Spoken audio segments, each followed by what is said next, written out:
Hi, I'm Meta Spencer, and today we're going to talk to some women friends who don't know each other, but we're sure going to be friends by the time this is over, because they're all women who are interested in radiation, and they all know a thing or two about radiation. And so, and the important thing is that one of our guests is somebody who's made her career based on the analysis of data about radiation, which shows that women are more affected than men, or I don't know, what else are there nowadays? There are other things. I want to say hello first to Mary Olson. Hello, Mary. Hi, Meta. Thank you for having me. And I want to emphasize that all of us here are professionals who intersect with these very important questions. So yes, I have a privilege in having founded Gender and Radiation Impact Project. Thank you.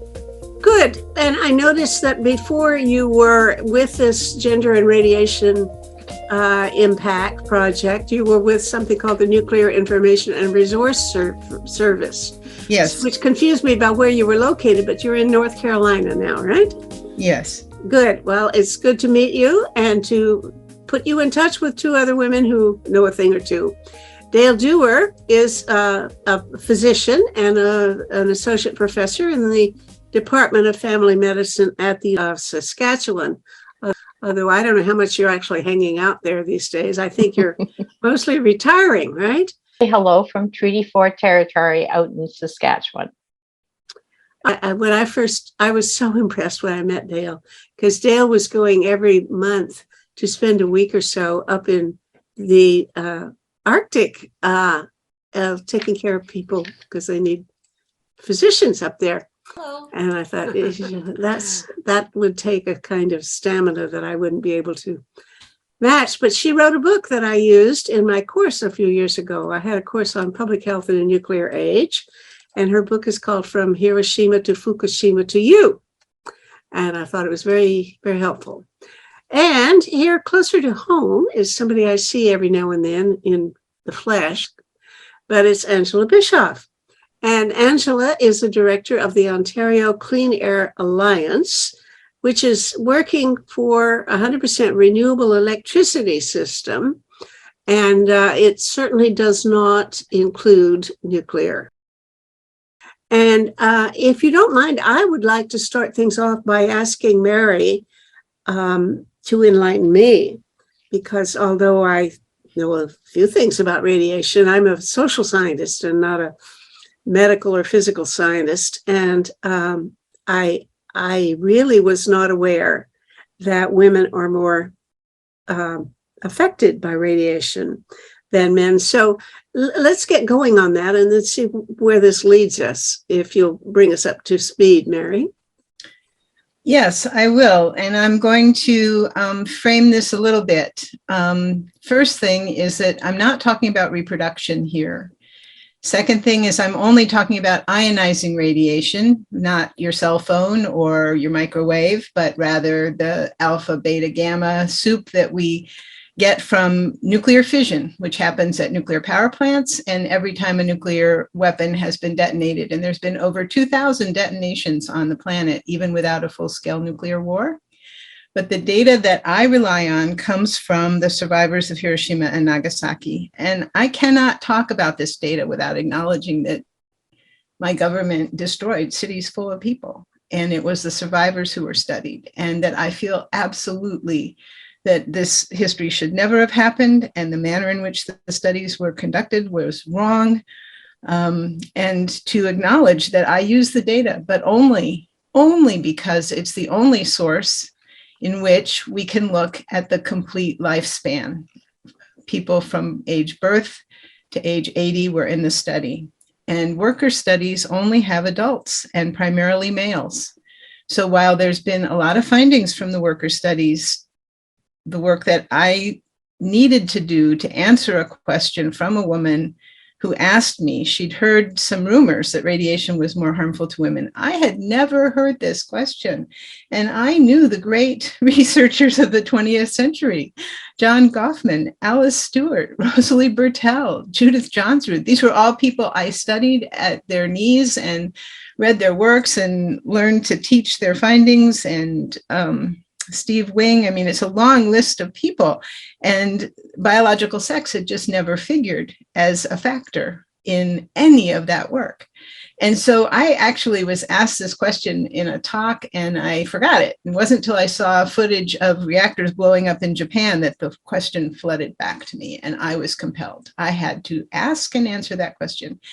Dr. Rosalie Bertell was my mentor. She was in the last months of her life. She told me to look at the data myself. I said, I don't know how to get that. And she said, well, the National Academy of Science published a big report called The Biological Effects of Ionizing Radiation, or BEER 7, in 2006.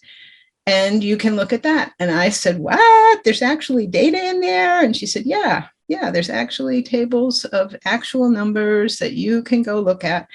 And I had this Mary, big excuse me. argument with her. Mary, I want to just finish this story briefly because I really didn't think I could do it. And Rosalie was the one who said, Mary, it's a simple correlation. If it's there, you'll find it.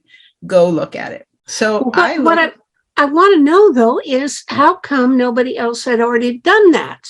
Are you saying that nobody really had looked at it? Or, I mean, you know, as a sociologist, I know that if you're going to do a survey research, almost certainly the first thing you look at is sex.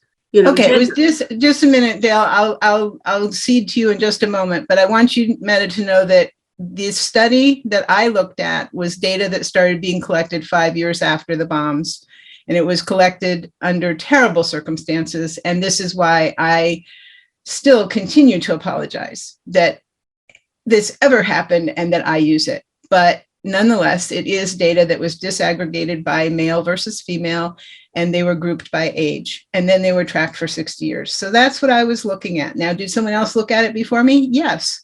But 5 years later, when I was trying to find the answer, that one study that was published explicitly about male versus female was buried, and I couldn't find it. Even though it was a colleague of mine whose office is 2 blocks away from my home office, I still didn't know about it. So my work was independent, and in science, we like that. We like it when there's an independent confirmation of the same findings. So I have absolutely no reason to apologize that I republished the same findings 5 years later.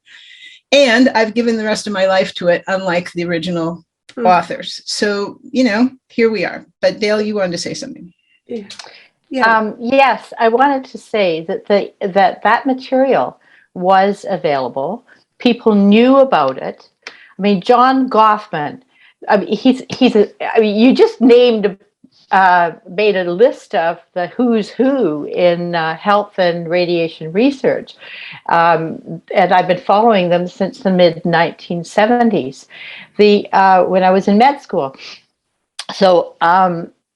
But what's happened is that they have been sidelined. They've been taken out of who was one of the first people who actually spoke out about it besides Art Sternglass? It would have been Linus Pauling. But how do we remember Linus Pauling today? Ask somebody and they'll say, oh, he's the vitamin C guy. Now, I can't make a line from him being called the vitamin C guy and his research on ionizing radiation being, ignored. But I bet there's some influence in making him look like he was virtually a nutcase over vitamin C, when in fact he was probably one of the most brilliant people and the earliest people to present those findings. Children, women, and from the fallout from the Nevada testings. John Goffman, another researcher who Mary mentioned, who had been, he was the discoverer. He discovered 3 separate new ionizing radiation elements. Protactinium, 2 protactinium, and 2 more plutoniums. And he was able to come up with the result that the plutonium-249 was the best one for bombs. However, he went back to his research as a medical person on cardiology and lipids. He became called the father of lipidology, but his work on ionizing radiation was totally swept under the rug, forgotten.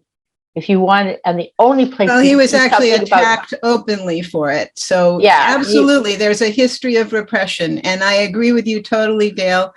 I want to reclaim the moment to speak to Meta, though, because what I looked at was 60 years. Beer 7 has the 60-year mark on tracking the survivors from Hiroshima and Nagasaki. And the reason that's so important is because what the finding is based on is lifetime incidence of cancer. So I agree with you about Pauling and Goffman and Bertel and all of them speaking grave truth with great courage. And yet at the same time, Rosalie compelled me to look at Beer 7 because it was 60 years of data and it needed to be done.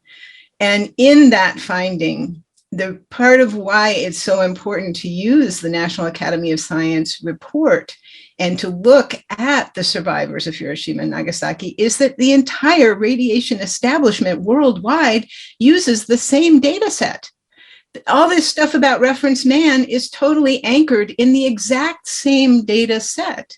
So the guys who are running around saying that there's a certain level of radiation that is safe and that we can have these nuclear licenses and we're basing it on these really stringent regulations, they acknowledge in the United States that they are using reference man, who is 25 to 30 years old. He's 5'10" tall, he's 150 some pounds, and there's more parameters that place him in an industrial lifestyle. So he gets his food at the grocery store.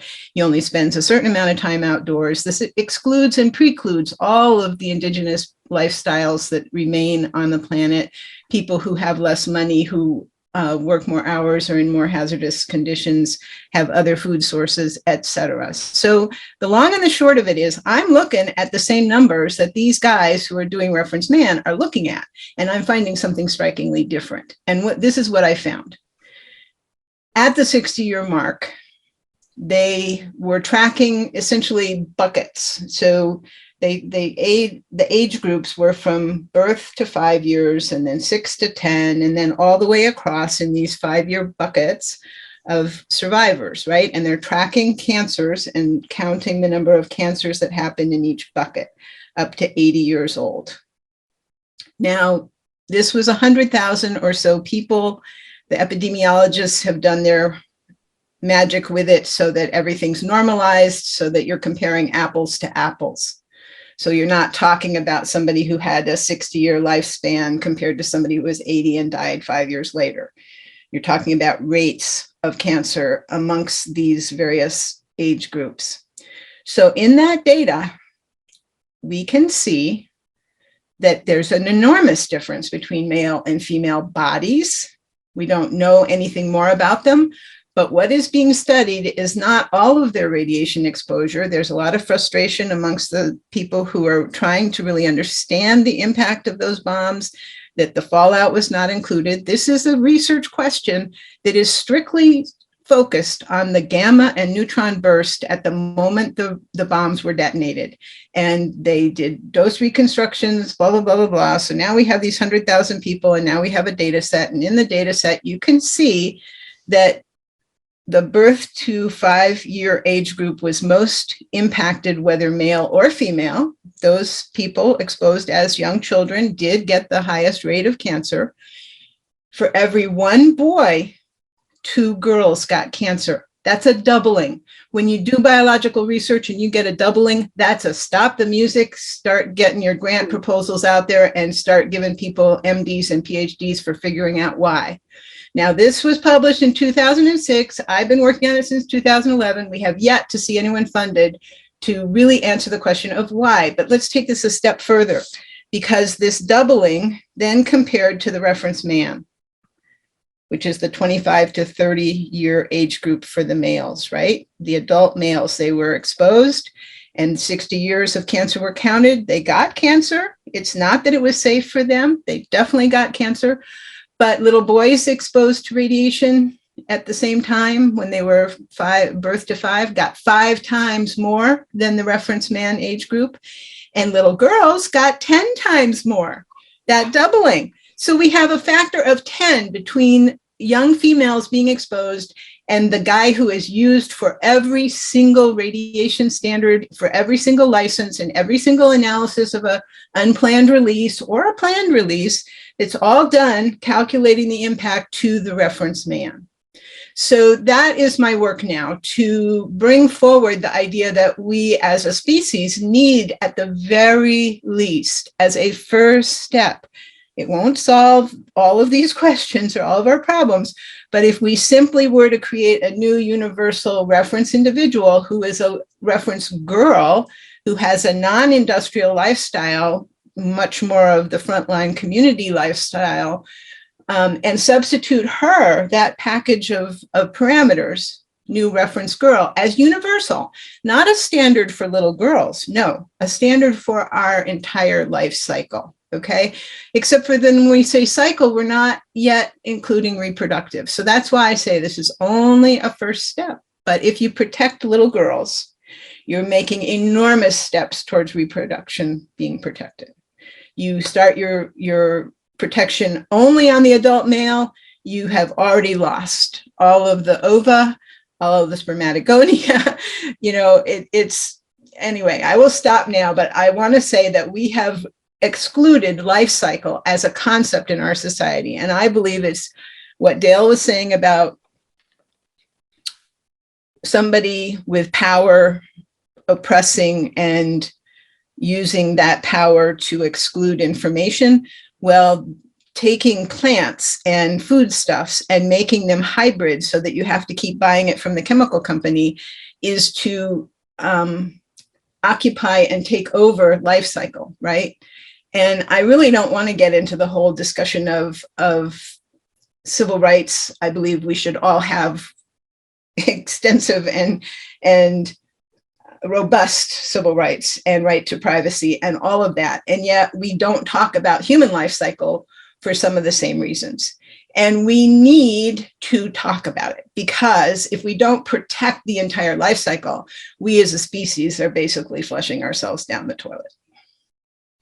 Can I try to get a little clarity in my own mind about what you're saying?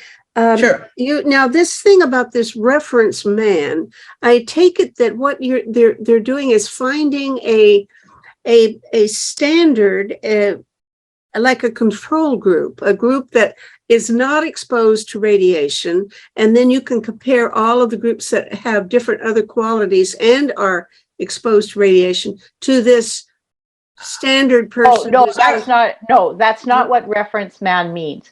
Reference man is an invented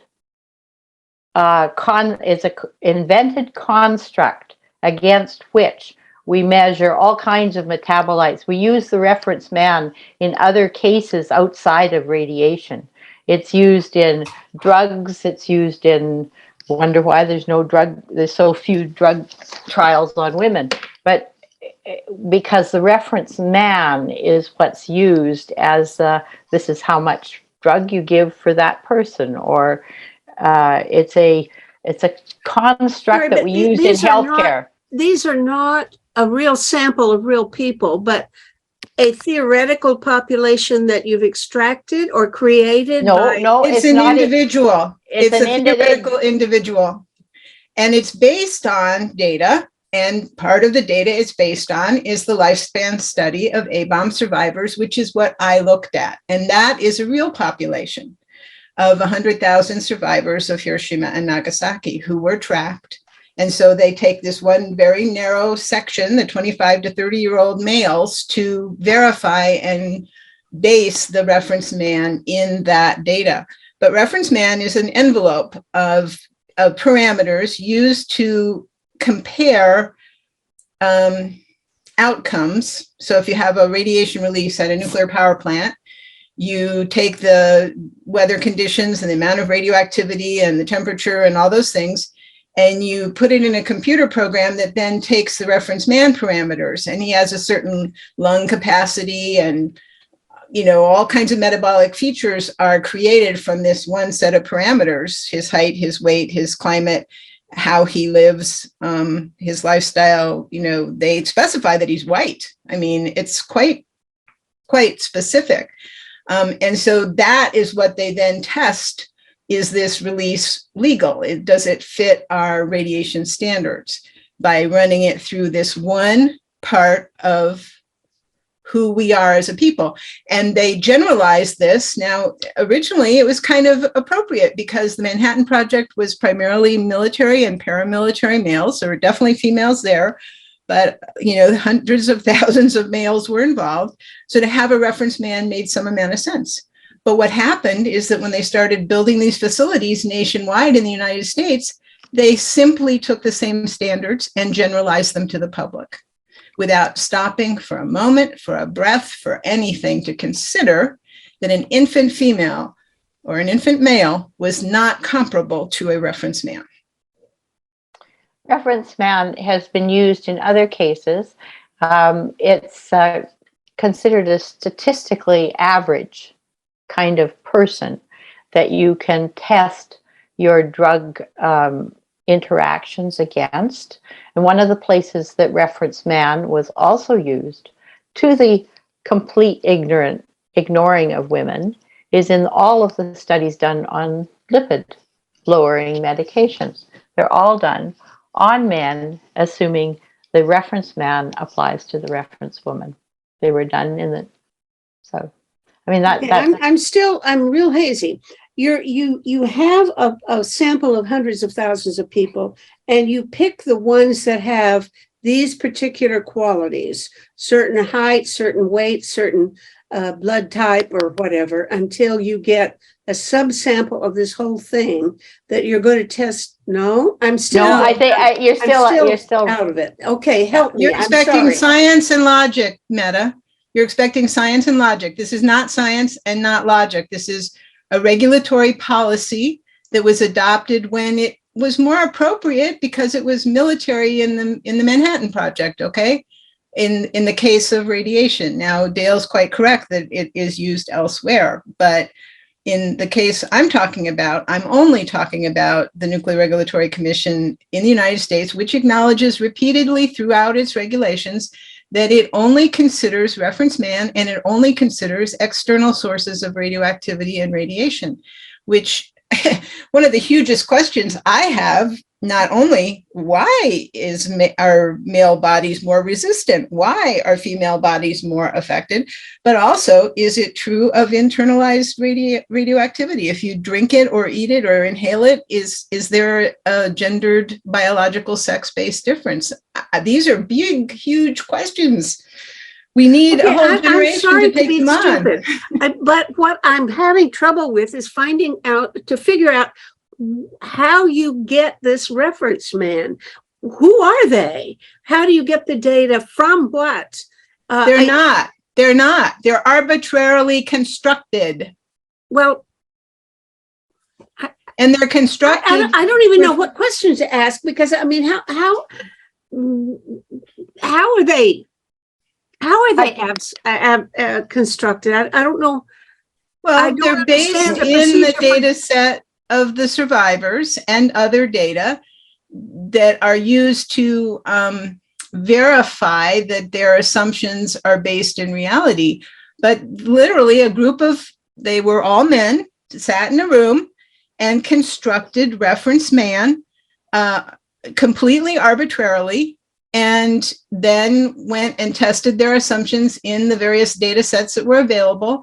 Maybe they made a few adjustments. I doubt it, because in the history of things radiation, the groups of people who have made those decisions have been incredibly arbitrary.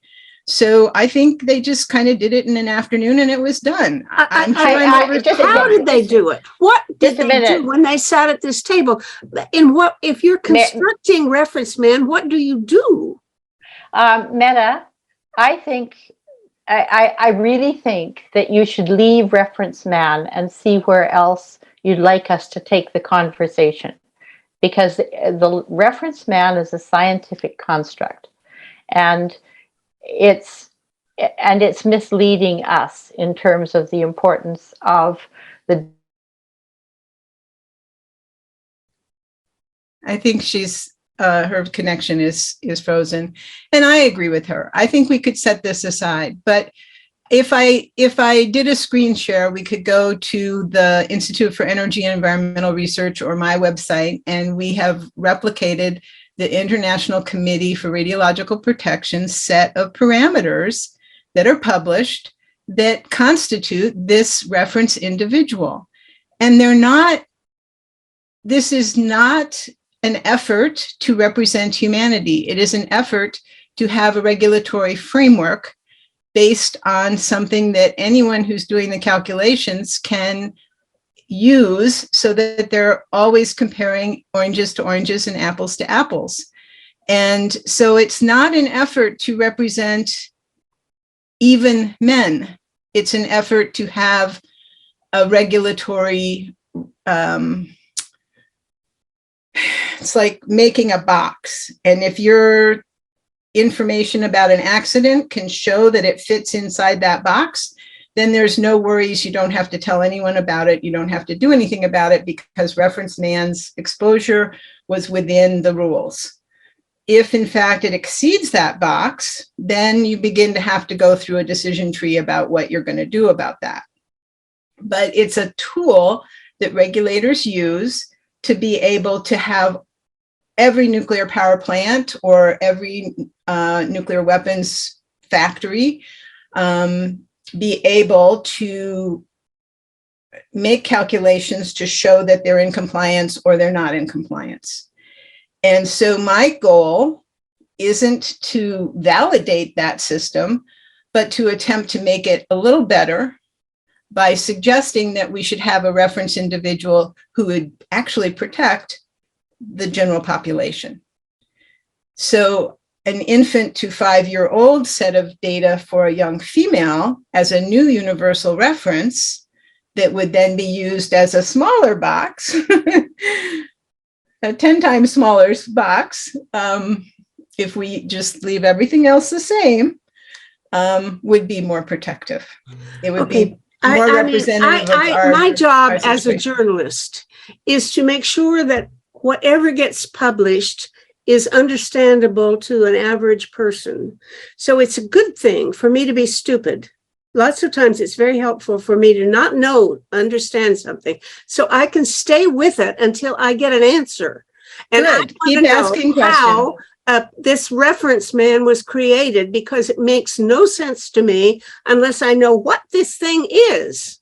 So please, we're going to stay with it until you tell me what I need to know to understand you. I don't get what you're saying until you can explain to me how this construct was constructed. So here you and I are sitting down and we're going to make a reference man, or we're going to make a reference woman, or we're going to do something that's corresponding to what these people have done so that I'll know what you're talking about. Let's do reference girl. Created. Let's do reference girl. Well, okay, sure. Tell me what you do to create this imaginary construct. So the first thing I've done is to just arbitrarily, like they did, specify the biological sex. I'm going to say female. They said male. And the second thing I've arbitrarily done is to say, I'm going to center this on the place in the data that shows the greatest rate of cancer in response to the same amount of radiation exposure. What data? So that to me is where you would want what a data? general public standard to be focused, is on those who are most harmed. Yeah, what data? I only looked at the 60 years of the A-bomb survivors from Hiroshima and Nagasaki. That's the only data set I looked at, and it's the one that the International Committee for Radiological Protection, who are the originators of reference man, they also looked at the same data set. So we're talking about All right. whether they looked at everything in the data set or not? And if they did, shame on them. If they didn't, oh, well, there's been so much sexism and so much ageism. We can just kind of forgive them a little teeny bit, give the reference man a gold watch, let him retire, thank him for his service, and say, now we need a new reference individual who's going to better protect our communities and our general populations. And so Okay, not okay, only— you can go on if you want to and explain this the way you're doing it, but I'm telling you, the average person is not following you and will not understand you until you explain what this reference man is, where you get your data, what it is. It's not clear to me. And until we get that clear to the person watching this, the people listening to you are not going to understand you.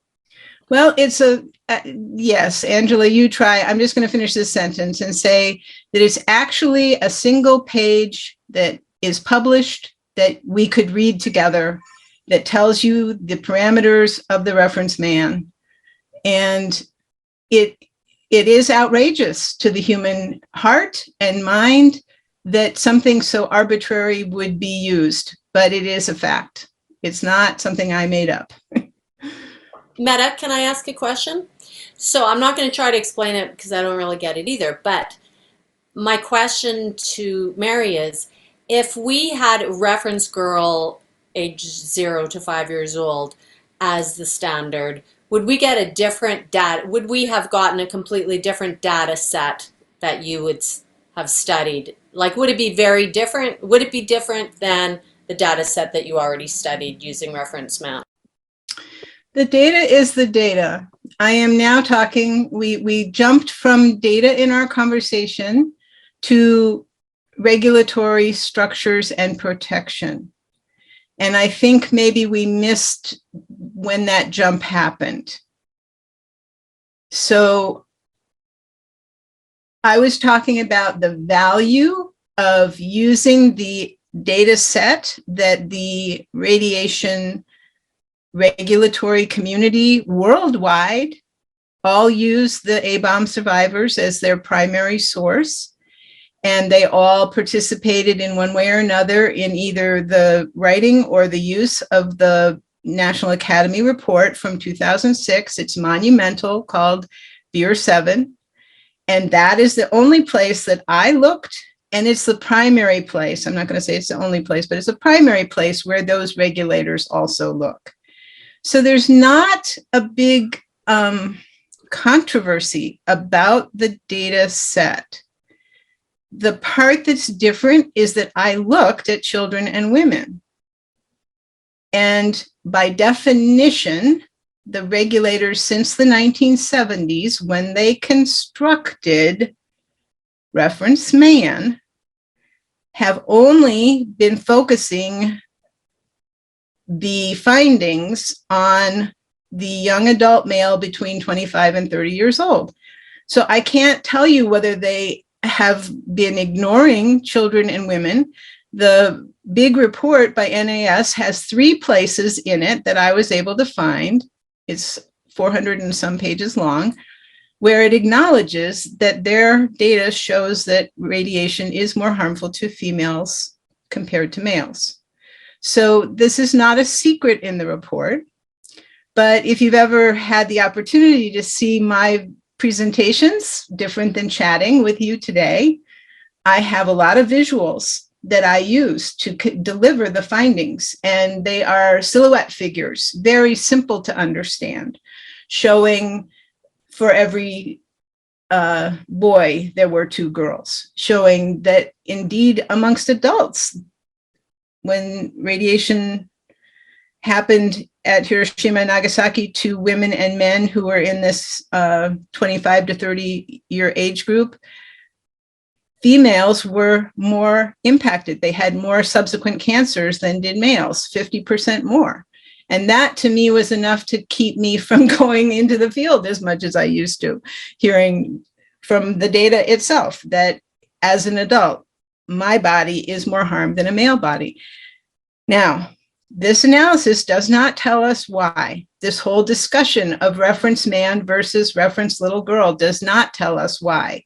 Mhm. The take home from this whole conversation is that funders should be funding research to ask that question, and highly qualified people in institutions of excellence should be hosting these questions as research questions for their students and postdocs and themselves, and going after not only why is biological sex a factor in radiation harm, but going after, is that biologically different male versus female factor there in internal exposure, like you would get from radioactive food or radioactive water or breathing radioactive air? Is there a difference between males and females when the radioactivity is inside the body? The study I looked at explicitly says it's only the external penetrating radiation that's being studied. So I can't say that my work says anything about internal exposure. So we are now back at that question of, well, gee, why does this matter? And a 10 times difference between young females versus an adult male is a huge biological research question, but it's also a social question. If in fact our governments are awarding licenses for nuclear facilities based solely on the adult male group, which is what I'm telling you, Meta. It's solely based on the adult male group. Now I'm using the term group, but in fact, it's a very specific set of parameters. And those parameters are completely arbitrary, could have been different, aren't, and are utilized by every facility that follows the US system. And there's an awful lot of nations besides the United States that follow this system. So, you know, Okay, well, it's just a big problem. I can leave out the reference man to this extent. When you say boys, girls have twice as many cancers, or two times across as their many lifetime. girls get cancer as boys if they're both exposed. That is all I need to know that, yeah, you're onto something. And if babies exposed to radiation have twice as many of them get cancer as grown-ups, then that I can say definitely you're onto something. That's something worth exploring. I don't know where the reference man comes into it, but anyway, question is what would be the next step in trying to explore what the causes might be? Meta, I want to just clarify one thing about, you understood me, you heard me, but the one thing I want to clarify is that the cancers are across 60 years. So in many respects, we're talking about women getting cancer from exposures they had in childhood. It's not all cancer in childhood. So there's women who didn't get exposed in childhood, and they have a lower rate than those who were exposed when they were girls. So it's about protecting our children. One of my friends is, in fact, I actually happen to know quite a few people from Ukraine or from the vicinity, the Belarus area around Chernobyl. And indeed, they have to be checked every year for cancer because they were exposed in childhood or even infancy. So I can understand that there's a lifetime increase of risk, right? Right, exactly. And now how does this, are you saying that the lifetime exposure or the increase in risk of infants is greater than the increase of risk per year for somebody who is already grown? Is that? Yes. Right. Okay. And we must say that not every exposure causes health problems, and cancer is not the only health problem. So we're talking about something that is overall a public health threat, but not necessarily a dedicated outcome to every single one of these people. There are thankfully survivors from Hiroshima and Nagasaki who did not suffer cancer. Mm-hmm. Okay. There's I think what's her name? Go ahead, Dale. I'm trying to remember somebody's name. I can't.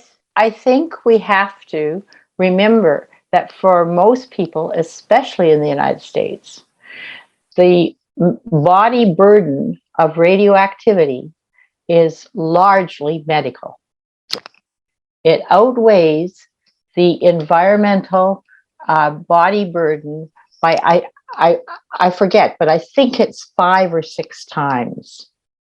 It's quite phenomenally striking that they've put that out there, especially since the people who are receiving the medical treatments are a subset of the population. It means they're getting just astronomically high amounts of exposure, and it's scary to me. Basically, we deregulated medical radiation and allowed the providers to just be the deciders, and no one's keeping track, and it's very scary.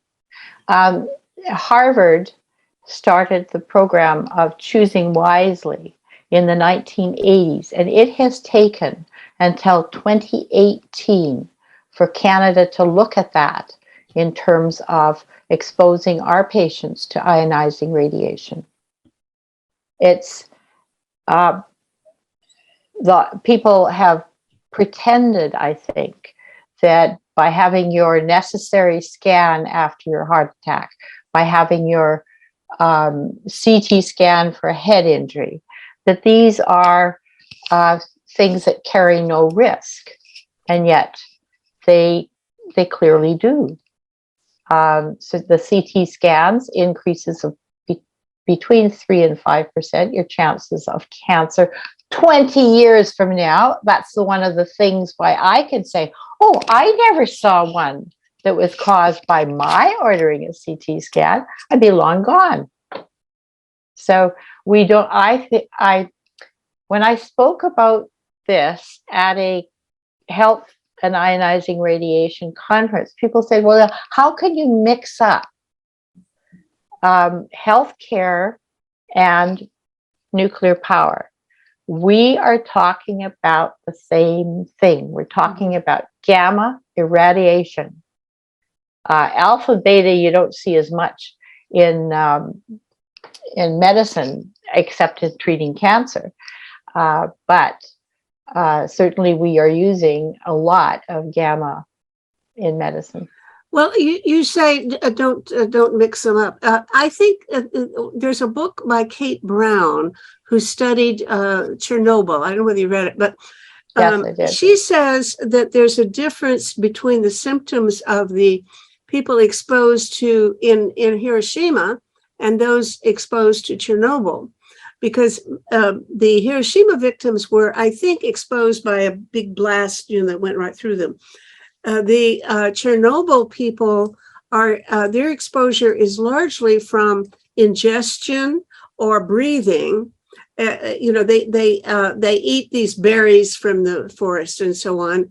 Or I think also I'm thinking of Tricia Pritikin, who did the study of the people exposed around Hanford, and they could be milk, anything that they ingested. It has different kinds of diseases. It causes different kinds of effects.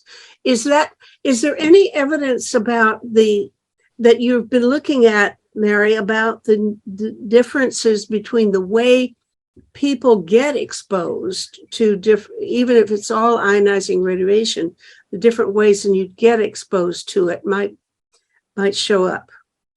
I'm going to give you a brief answer, and then I really want to make an opening for Angela because she's been with us and I want to hear her voice. So briefly, the difference between external and internal exposure in the abstract is that, yes, the external exposure either bounces off because our skin protects us, so alpha and beta have very little impact from outside, or it's penetrating, which is X-rays and gamma rays, and very fast neutrons can also penetrate. So that's a blink and it's done experience, and harm happens or it doesn't happen on a fairly predictable basis across a big population. But a completely unknown situation when it comes to an individual. You just can't know which exposure is going to end up resulting in harm. And there's a new report out from the National Academy of Science that I definitely want to mention here that acknowledges that ionizing radiation has about 50% of its total impact in terms of cancer, and about 50% of its total impact to the heart, because the heart muscle is vulnerable and so important to our lives. So they are acknowledging cardiac impacts from ionizing radiation, which is huge. And I haven't gotten it down far enough to know if they're talking about external and internal. The reason internal is more likely is because when we drink, eat, or inhale, or have injected into our body radioactive elements, then the exposure has zero distance. The radionuclide is right inside our body, and the energy, whether it's a particle or a ray, is impacting cellular and even organ structures from inside. And so the doses are very, very much higher. And so the outcomes of those exposures are also tied to how long the radioactivity is in our body. And the worst bad actors, like uranium and plutonium, are heavy metals. And we know that heavy metals don't easily leave the body. They get deposited into organs and into our bones and stay there for the rest of our lives, as a term that Dale has used called the body burden. So the body burden of heavy metals is pretty much your lifespan. The body burden of something like radioactive hydrogen that comes in as water, it's called tritium, it comes in as water, is shorter, but it can go so many more places in the body that it is a very bad actor as well. It can cross the placental barrier into a developing embryo or fetus, and it can cross the brain barrier. So it's fingered in these brain cancers that we see in many locations near, especially nuclear power plants are constantly putting off radioactive hydrogen because the water molecules are split inside the reactor core, and many of them are activated into radioactive form. And then they come out, and the body can't tell that it's not just normal water, and it travels through the body as normal water. Mm-hmm. So while water comes out of our body, not like the heavy metals, it can do more damage in many respects while it's in there because it goes to every part of our body. So we are all at risk from radioactive environments. And that's part of why I want to turn to Angela, because she works on our environment. Fair enough. Thank you. Well, that's a great segue, Mary, because, Toronto, in the greater Toronto area, we have 12 nuclear reactors, 10 of which are running.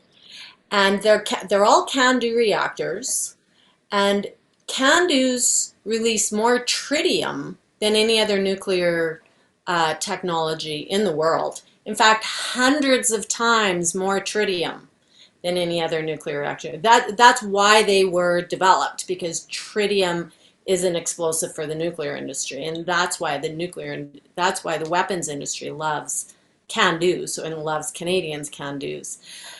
So tritium, as Mary said, is a carcinogen, causes cancer, mutagen, mutates DNA, and teratogen, crosses the placental barrier to affect the developing fetus. And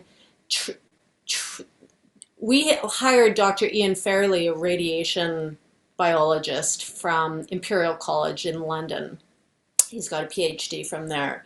And he's been working with the British government for the last decade on nuclear waste issues. So we hired him to look at CANDU's tritium releases. And he studied that, and he concluded that there's about, from the Pickering nuclear station, he looked at their releases, and there's many times more tritium releases from the Pickering station than from the Darlington station. And these two stations are surrounded by, could affect 6 million people. Like, this is Canada's largest population center. And he said people from the Pickering nuclear station, which is one of the world's oldest and largest nuclear stations, 30 kilometers from downtown Toronto, designed to last 30 years, is now 51. And OPG, the owner, UNI, corporation, a Crown corporation, wants to extend it even beyond age 53, which they have a current license for. Anyways, this station, Dr. Ian Fairley says, releases 100 kilograms routinely every day of tritiated water vapor into the air and into the water, which is the reason why Lake Ontario has twice the tritium levels than the other Great Lakes because of Canada's CANDU reactors.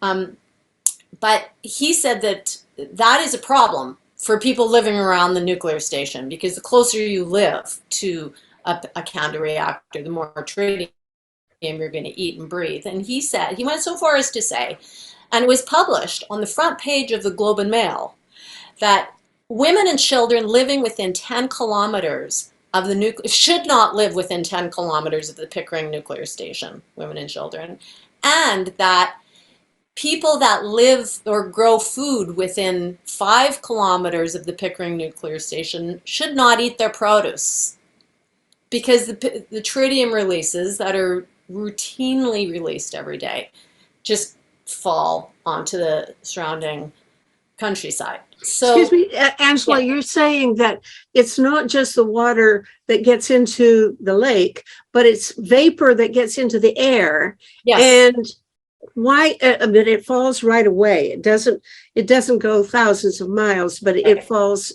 within a certain radius.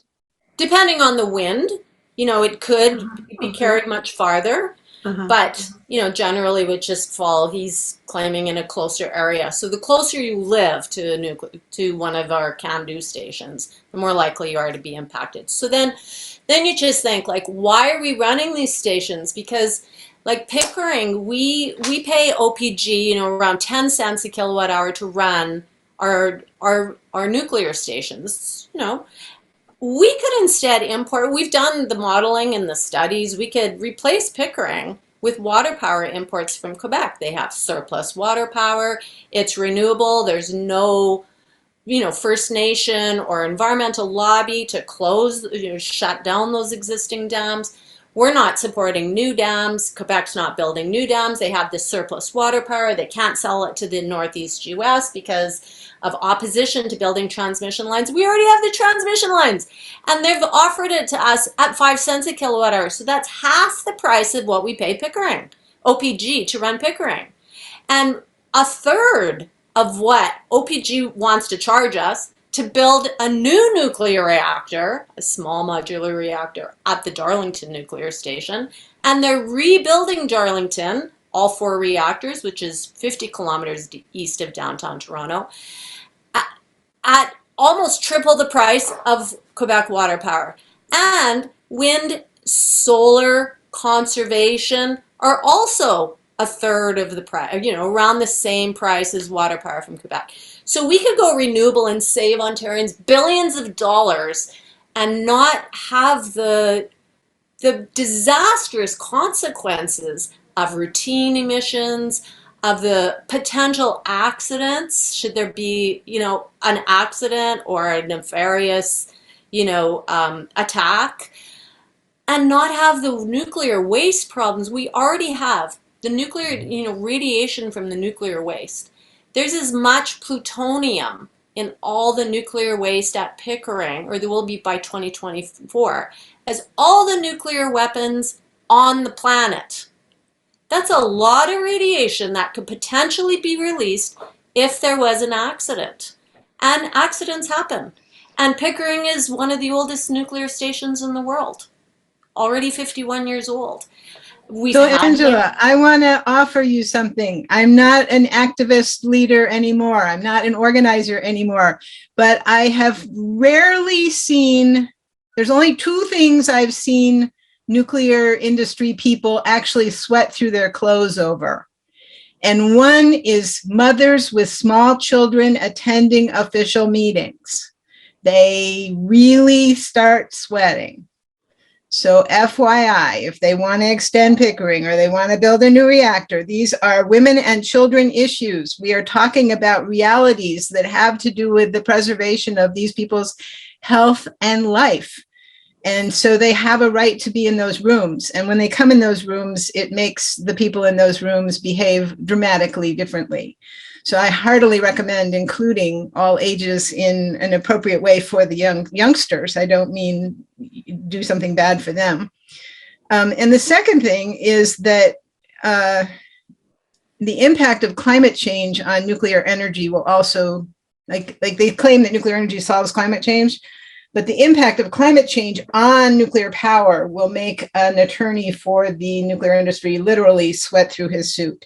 So the more times you can bring up how that transmission line is already there, that it's quicker, it's faster, it's cheaper, we can address carbon more effectively, blah, blah, blah, and then reduce the threat of climate on nuclear. Because my good friend Dave Lochbaum always says, if you like nuclear power, you have to solve the climate crisis because bad weather is bad for nuclear power plants. And that is such a fundamental statement that, again, affects the women and the children more than the majority of people who are making those decisions. The majority of people who are making those decisions have bodies that are more resistant to the very thing that we're trying to protect people from. And I think it's a subconscious element that I'm not trying to produce blame or reverse bias or any of those things, but we have a responsibility to protect our children. We have a responsibility to protect ourselves, and we must not assume that anyone else is going to do that.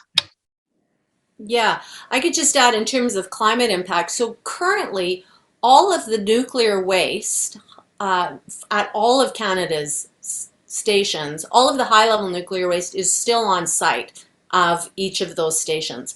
And it's right on the shoreline of, so all of Pickering and Darlington's nuclear waste is right on the shoreline of Lake Ontario. And we know that the shoreline, that waters are rising, expanding with warmer temperatures, and we're losing our shorelines. So like literally, if you went to the Pickering nuclear station, you can throw a rock at the station. It's that close. It's right in the middle. It's right in town. It's right on the beach, where the main beach of the Pickering town is right on the exact same beach as the Pickering nuclear station. And there's like a little fence, but you can see right through it. You can jump over it. And all the nuclear waste is likewise right on the waterfront, like, I don't know, 50 meters, like you can see it. So what we're calling for is that all that waste, which is, half of it's in pools, circulating in water, much of that water goes back into the lake. It heats up the lake, much of it is tritiated. And the other half is in conventional storage buildings. It's not attack resistant.